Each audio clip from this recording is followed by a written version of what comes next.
രണഭൂമിയിൽ കിടക്കുന്ന അവസാന ശ്വാസം സമയത്ത് പോലും, അവസാന ചക്രശ്വാസം വലിക്കുന്ന സമയത്ത് പോലും വെള്ളം കൊണ്ടുവന്ന് കൊടുക്കുമ്പോൾ തൊട്ടടുത്ത കൂട്ടുകാരന് കൊടുക്കണേ എന്ന് പറഞ്ഞുകൊണ്ട് ആയുധം കാണിച്ച സഹാബത്തിന്റെ ജീവിതം നമുക്ക് മാതൃകയാകണം. നമ്മുടെ അയൽവാസികൾ പട്ടിണി കിടക്കുന്നു, എത്ര പേര് ശ്രദ്ധിക്കുന്നുണ്ട്? നമ്മൾ ഈ നമ്മുടെ നാട്ടിലെ സമ്പത്ത് മുഴുവനും വിദേശ രാജ്യങ്ങളിലേക്ക് നമ്മൾ കടത്തി കൊടുക്കുക, ഇല്ലെങ്കിൽ അന്യ സംസ്ഥാനത്തിലേക്ക് നമ്മൾ കൊടുക്കുക. കൊടുക്കണ്ടെന്നല്ല, മറിച്ച് നമ്മുടെ നാട്ടിലുള്ളതാകുന്ന പാവപ്പെട്ടതാകുന്ന സഹോദര സഹോദരിമാരുടെ കണ്ണീരൊപ്പാൻ നമുക്ക് നമ്മുടെ സമ്പത്ത് കൊണ്ട് സാധിക്കണം. അല്ലാഹു തൗഫീഖ് തരട്ടെ. അല്ലാഹു തൗഫീഖ് തരട്ടെ. നമ്മൾ കൊടുക്കുന്ന സദഖകളെല്ലാം തന്നെ പാരത്രിക ലോകത്ത് വിജയത്തിന് അല്ലാഹു നിദാനമാക്കുമാറാവട്ടെ.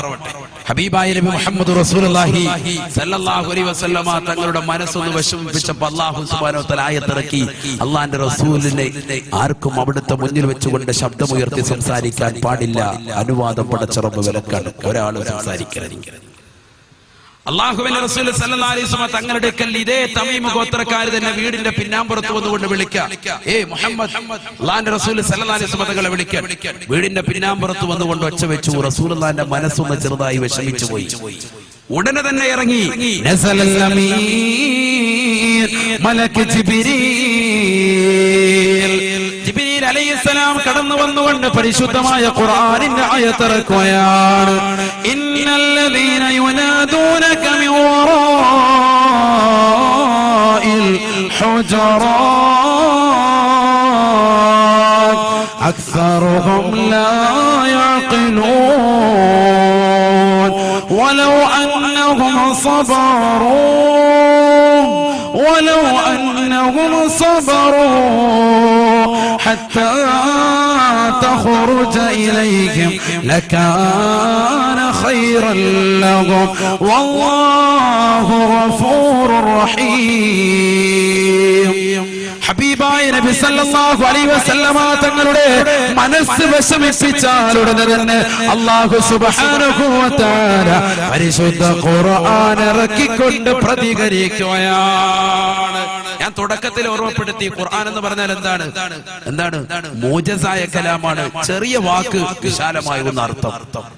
ഈ ലോകത്തുള്ളതാകുന്ന സർവ്വവിധ വസ്തുക്കളെ കുറിച്ചും പരിശുദ്ധമായ ഖുർആനിൽ പ്രതിപാദിക്കുന്നുണ്ട് എങ്കിൽ അതേ പരിശുദ്ധമായ ഖുർആനിലൂടെ തന്നെ അല്ലാഹു സുബ്ഹാനഹു വ തആല എന്തിനാണ് പ്രവാചകന്റെ വിഷയത്തിലൊക്കെ ഇടപെട്ടുകൊണ്ട് ആയത്തുകൾ ഇറക്കുന്നത്? അത് റസൂലുള്ളാഹിയോടുള്ള മഹബ്ബത്താണ്, റസൂലുള്ളാഹിയോടുള്ള സ്നേഹമാണ്. അല്ലാഹുവിന്റെ റസൂലിന് ഒരു വിഷമം വരും, അവിടെ ആയത്ത്. അതിൽ നിന്ന് മനസ്സിലാക്കുന്നത് എന്താ? റസൂലുള്ളാഹിയോടുള്ള മഹബ്ബത്താണ് കാണിക്കുന്നത്. ആർക്ക്? ഈ ലോകത്തിന്റെ സൃഷ്ടികർത്താവിന് അല്ലാഹ്. വിശുദ്ധ ഖുർആനാണ്. അതാ ഖുർആൻ അല്ലാതെ വേറൊന്നും നമുക്കിവിടെ ചർച്ചയില്ല. ഇന്നല്ലദീന യുനാദൂനക മിൻ വറാഇൽ ഹുജറാത് അക്സറുഹും ലാ യഅഖിലൂൻ വലൗ അന്നഹും صبروا حتى تخرج إليهم لكان خيرا لهم والله غفور رحيم. അല്ലയോ നബിയേ, തങ്ങളുടെ വീടിന്റെ പിന്നാമ്പുറത്ത് വന്നുകൊണ്ട് ശബ്ദമുയർത്തി സംസാരിക്കുന്നതാകുന്ന, അവിടുത്തെ വിളിക്കുന്നതാകുന്ന ആളുകൾ അവരൊന്ന് മിണ്ടാതിരുന്നെങ്കിൽ എത്ര നന്നായിരുന്നു. അവരൊന്ന് ശബ്ദം താഴ്ത്തിയിരുന്നെങ്കിൽ എത്ര നന്നായിരുന്നു. അക്സറുഹും ലാ യഅഖിലൂൻ. അവരിൽ അധിക ആളുകൾക്കും അവരിൽ സിംഹഭാഗത്തിനും ഓർമ്മയില്ല, വിവരമില്ല. അവര് ചിന്തിക്കാത്തത് കൊണ്ട് അങ്ങനെ ശബ്ദം ഉയർത്തുന്നത്. അള്ളാഹു അവരെ ഒന്ന് ചെറുതായിട്ട് കുറ്റപ്പെടുത്തി. കാരണം റസൂലുള്ളാഹിന്റെ വീട്ടിൽ വന്നിട്ട് പുറകെ വന്നിങ്ങനെ വിളിക്കാം. ഇത് റസൂലുള്ളാഹിന്റെ വീട്ടിൽ മാത്രമല്ല, മുസ്ലിം സമുദായത്തിലെ സഹോദരങ്ങൾ ഇതര സമുദായത്തിലെ സഹോദരങ്ങളുടെ വീട്ടിൽ പോയാൽ പോലും മറ്റൊരാളുടെ വീടിന്റെ പിന്നാമ്പുറത്ത് പോയിട്ട് വിളിക്കാനോ കതകിലൂടെ കടക്കാനോ പാടില്ല. അതൊക്കെ ഖുർആൻ സ്ഥിരപ്പെട്ടതാകുന്ന രസായ ആയത്തുകൾ. പല വീടുകളിലും പുറവശത്തൂടെ കടന്നു പോകുന്ന ആളുകളുണ്ട്. വളരെ ശ്രദ്ധിക്കണം. ഒരിക്കലും പാടില്ല. നിന്റെ പ്രിയപ്പെട്ട ഭാര്യ, നിന്റെ പ്രിയപ്പെട്ട മക്കൾ, കുടുംബാദികൾ അവർ ചിലപ്പോൾ വസ്ത്രം മാറുന്ന സമയത്തിലോ അല്ലാത്തൊരു അവസരത്തിലോ ഒക്കെ ആയിരിക്കും വീട്ടിലേക്ക് ചെല്ലുമ്പോൾ ഫ്രണ്ട് വഴി തന്നെ ചെയ്യുക. ഇതിപ്പോൾ നമുക്ക് കോളിംഗ് ബെല്ലുണ്ട്. പഴയ കാലഘട്ടം മുതൽക്കുള്ളത് അസ്സലാമു അലൈക്കും എന്നുള്ള സലാം പറച്ചിൽ. 3 വട്ടം സലാം പറഞ്ഞു. 3 വട്ടം സലാം പറഞ്ഞിട്ടും സലാം അവിടെ നിന്ന് തിരിച്ചു മടക്കുന്നില്ല എങ്കിൽ നീ തിരിച്ചു പോകണം. അങ്ങനെയാണ് പരിശുദ്ധ പ്രവാചകൻ സല്ലല്ലാഹു അലൈഹി വസല്ലം തങ്ങൾ പഠിപ്പിച്ചിട്ടുള്ളത് തന്നെ. അതുകൊണ്ട് തന്നെ അത്തരത്തിലുള്ള ഒരു സമീപനത്തിലേക്ക്, ഒരു ജീവിതചര്യയിലേക്ക് അഥവാ പഴമയിലേക്ക് നമ്മുടെ ജീവിതത്തെ കൊണ്ടുവരണം. ഒരിക്കൽ പോലും നമ്മുടെ വീടിന്റെ പിന്നാമ്പുറത്തിലൂടെയോ അല്ലെങ്കിൽ വീട്ടിൽ ആരുമില്ല എന്ന് മനസ്സിലാക്കിയിട്ട് ജനൽപ്പാളികളിലൂടെ ഒളിഞ്ഞു നോക്കാൻ പോലും മുസ്ലിം സമുദായത്തിലെ സഹോദരങ്ങൾ തുനിയാൻ പാടില്ല, സഹോദരിമാര് തുനിയാൻ പാടില്ല. സാന്ദർഭമായിട്ട് ഞാൻ ഉണർപ്പെട്ടെ, ഇപ്പൊ നെറ്റിലും ഫേസ്ബുക്കിലും വാട്സാപ്പിലും ഒക്കെ വളരെ വിശാലമായ രീതിയിൽ ചർച്ച ചെയ്യപ്പെട്ടുകൊണ്ടിരിക്കുന്ന വിഷയമാണ് ഭിക്ഷാടനം എന്ന് പറയുന്നത്. പരിശുദ്ധ ഖുർആൻ പറഞ്ഞിട്ടുണ്ട്, യാചിക്കുന്ന ആളുകളെ നീ ഒരിക്കലും വിരട്ടരുത്, ഓടിക്കരുത്. അവർക്ക് നീ സന്തോഷത്തോടുകൂടി എന്തെങ്കിലും നൽകാനുണ്ട് എങ്കിൽ കൊടുക്കുകയും ഒന്നുമില്ല എങ്കിൽ പുഞ്ചിരി സമ്മാനിച്ച് പറഞ്ഞയക്കുകയും ചെയ്യണമെന്ന് പരിശുദ്ധ ഖുർആൻ. പക്ഷേ ഇന്ന് യാചകരായിട്ട് കടന്നു വരുന്നത് ഇതര സംസ്ഥാന തൊഴിലാളികളും അല്ലെങ്കിൽ ഇതര സംസ്ഥാനത്തിലേതാകുന്ന സഹോദരങ്ങളും പർദ്ദ ധരിച്ചുകൊണ്ടൊക്കെ കടന്നു വന്ന് വീടിന്റെ അന്തരീക്ഷം മനസ്സിലാക്കിയിട്ട് പാവപ്പെട്ടതാകുന്ന മുസ്ലിം സഹോദരിമാര് മാത്രമുണ്ട് എന്ന് മനസ്സിലാകുന്ന വീടുകളിലേക്ക് ചെറുപ്പക്കാരുമായി കടന്നു വന്നുകൊണ്ട് അക്രമങ്ങൾ നടത്തുന്ന സംഭവങ്ങൾ കൂടിക്കൊണ്ടിരിക്കുന്ന ഈ അവസരത്തിൽ കരുനാഗപ്പള്ളിയിലെ ഏകദേശം എല്ലാ പ്രദേശങ്ങളിലെയും മുസ്ലിം സഹോദര സഹോദരിമാര് ഒരുമിച്ച് കൂടിയിട്ടുണ്ട് ഈ സദസ്സിലെന്ന് മനസ്സിലാക്കിക്കൊണ്ട് ഞാൻ ഉണർത്തുന്നു, നിങ്ങൾ ശക്തമായ രീതിയിൽ അവരുടെ കാര്യങ്ങൾ തിരിച്ചറിഞ്ഞിട്ടല്ലാതെ ഒന്നും തന്നെ കൊടുക്കാൻ പാടില്ല. കാരണം അത്തരത്തിലേക്ക് കാലം പോയിക്കൊണ്ടിരിക്കുകയാണ്. വളരെ അപകടമാണ്. വീട്ടിൽ പെണ്ണുങ്ങൾ മാത്രമുള്ളൂ എന്ന് മനസ്സിലാക്കിയിട്ട് ഒന്നില്ലെങ്കിൽ ഫിസിലടിച്ചിട്ടോ അല്ലെങ്കിൽ ആളുകളെ ഫോം വിളിച്ച് വളർത്തിയിട്ടോ ഒന്നിലധികം ചെറുപ്പക്കാർ വീട്ടിലേക്ക് വന്നിട്ട് ആ സ്ത്രീകളെ മർദ്ദിച്ചിട്ട് വീട്ടിലുള്ളതാകുന്ന ആഭരണങ്ങളും വീട്ടിലുള്ളതാകുന്ന പൈസയും സംഭാവനകളും ഒക്കെ എടുത്തുകൊണ്ട് പോകുന്ന ഒരവസ്ഥാവിശേഷം. അള്ളാഹു നമ്മളെയൊക്കെ കാത്തിരക്ഷിക്കുമാറാവട്ടെ. അക്രമങ്ങളെ തൊട്ട് പടച്ചിറപ്പ് നമ്മളെ കാത്തിരക്ഷിക്കുമാറാവട്ടെ. നമ്മൾ ഓതലും പറയലും ദിക്റും ഔറാദും ഉള്ളവരാണെങ്കിൽ കൂടിയും ജാഗരൂകരാകണമെന്ന് ഞാൻ സാന്ദർഭമായി ഓർമ്മപ്പെടുത്തുക. ഹബീബായ നബി മുഹമ്മദ് റസൂലുള്ളാഹി സല്ലല്ലാഹു അലൈഹി വസല്ലമ തങ്ങളുടെ വീടിന്റെ പിന്നാമ്പുറത്ത് വന്നുകൊണ്ട് ശബ്ദമുയർത്തിയവർക്കെതിരെ പരിശുദ്ധ ഖുർആൻ, ഇന്നല്ലദീന യുനാദൂനക മിൻ വറാഇൽ ഹുജറാത്ത് അക്സറുഹും ലാ യഖിലൂൻ വലൗ അന്നഹും സബറൂ ഹത്താ തഖറുജ ഇലൈഹിം ലകാന ഖൈറൻ ലഹും വല്ലാഹു ഗഫൂറുർ റഹീം.